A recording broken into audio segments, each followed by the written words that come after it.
पुनर्भवाय, कृष्ण को प्रणाम करने वाला फिर भव में संसार में नहीं आता, इतनी ऊंची सिद्धि मिल जाती।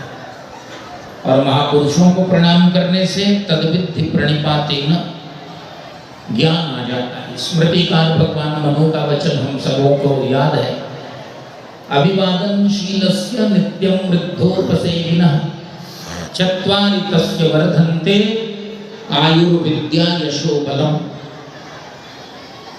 जो अपने से श्रेष्ठ हैं, बड़े हैं, वृद्ध हैं, उन लोगों का अभिवादन माने प्रणाम करना, अभिवादनशील होना, उनकी सेवा कर देना, उन्हें प्रणाम कर देना, बस यही। कभी रास्ते में रुके हुए हों उनको सहारा दे देना, नहीं तो प्रणाम कर लेना, बहुत आसान रास्ता।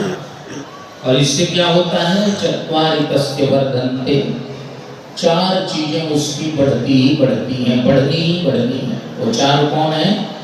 पहला है आयु, आयु बढ़ जाए। दूसरी है विद्या, आयुर्विद्या। तीसरा है यश, और चौथा है बल।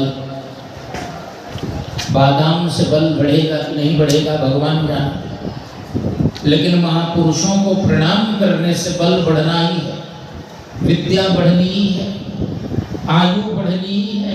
आयुर्विद्या यशो बल, और यश भी बढ़ना है। महापुरुषों का आशीर्वाद ही लगता है। तो भगवान कहते हैं कि महापुरुषों के पास जाकर पहले प्रणाम करो, और प्रणाम करने के बाद ज्ञान ज्यादा हो जाएगा इसी से। उसके बाद यदि अवसर मिले तो परिप्रश्न करो। परिप्रश्न माने प्रश्न करना, समझ बूझकर प्रश्न करना। अब ये नहीं कि परिप्रश्न के नाम पर फिजूल बातें करना, गड़बड़ हो जाए। यहाँ प्रत्युत्तर भी नहीं कहा, एक उत्तर वो दे रहे हो, दूसरा उत्तर आपने दिया, उत्तर प्रत्युत्तर को कीना, मुनितन भय क्रोध के चीना। उनके भीतर क्रोध हो जाए, ऐसा भी ठीक नहीं। उनकी बात कटने लगे, ये भी ठीक नहीं। उनकी बात को भली प्रकार से समझकर, और उसमें कोई कॉरोलरी, उसमें कोई सहायक प्रश्न, कोई अवान्तर प्रश्न बनता हो तो वह प्रश्न करना चाहिए, परिप्रश्नेन। और तब तीसरा साधन है सेवया। सेवया माने सेवा के द्वारा। महापुरुष के पास जाकर प्रणिपात करना माने प्रणाम करना, परिप्रश्न करना और सेवा करना। इन तीनों में से किसी एक के द्वारा तीनों हो गए तो कुछ कहना ही नहीं। परम तत्व की, परम ज्ञान की प्राप्ति हो जाती है। वे उपदेश देते हैं, उपदेक्ष्यन्ति ते ज्ञानम ज्ञानिनस्तत्वदर्शिनः। अर्जुन को शंका होने लगी। दो प्रकार के लोग होते हैं, एक दैव और एक आसुर। दैवासुर संपद विभाग योग, अब समय भी नहीं है, लेकिन स्मरण करते हुए, जो देवता होते हैं ना, दैव, दैवी संपत्ति जिनके पास होती है, उनका लक्षण भगवान ने बतलाया है, सर्वभूत हिते रता। सभी प्राणियों के हित में वे रत रहते हैं। कोई किसी से रिटर्न की कामना नहीं, कोई मतलब नहीं, सबके हित में हमेशा, सबकी सुरक्षा में, सबके उत्कर्ष में हमेशा रत हैं। और जो असुर भाव भावित हैं, आसुरी संपत्ति संपन्न हैं, उनके मन में भावना रहती है क्षयाय जगतो हिताः। जगत का अहित जहाँ हो रहा हो, जगत का विनाश जहाँ हो रहा हो, वहाँ अपना भी क्षय करने, अपना भी विनाश करने, ऐसे प्राणी होते हैं। क्षयाय जगतो हिताः।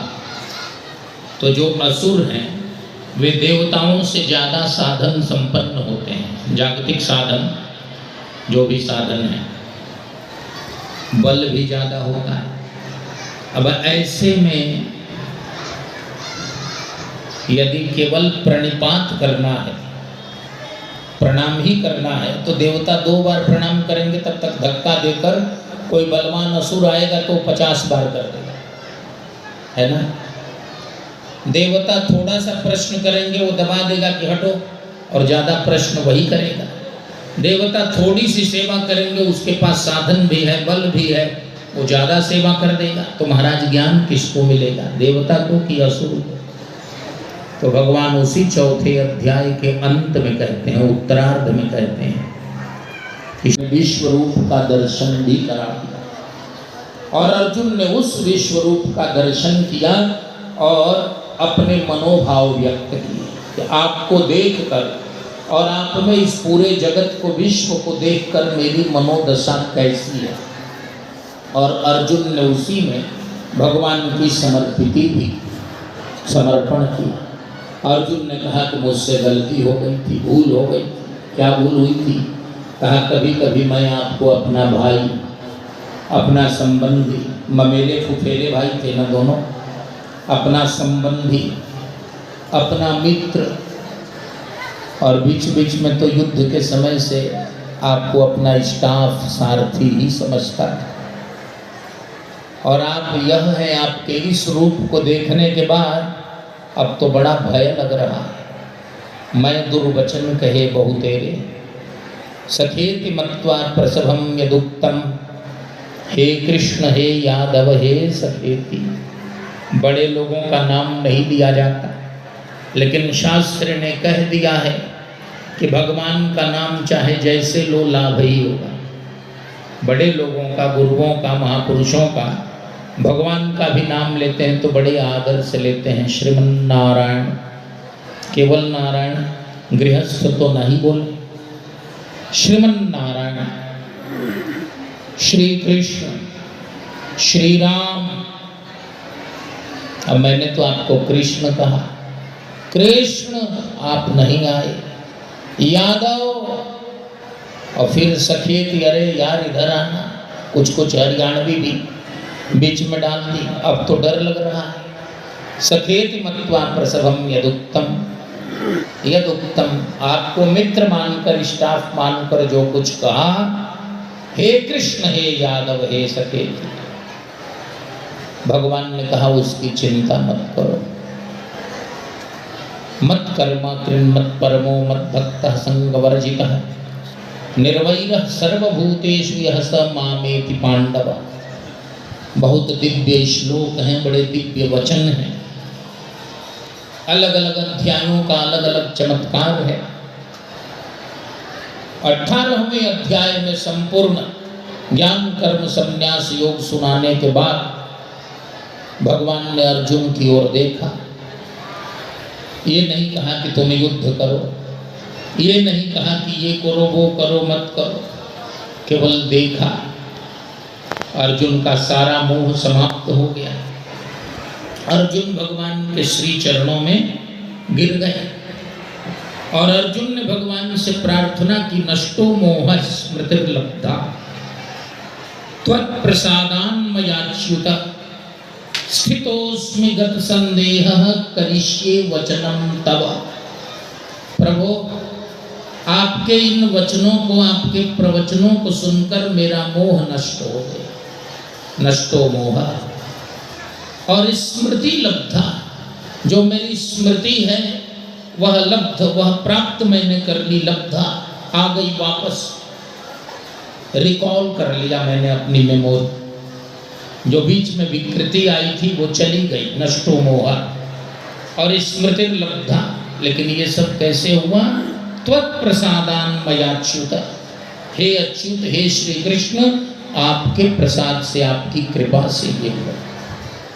और स्थितोस्मि गत संदेहः करिष्ये वचनं तव, अब मैं आपके वचनों को पूर्ण करने के लिए संपूर्ण संदेहों से निवृत्त हो गया हूँ और आपके वचनों को पूरा करूँगा।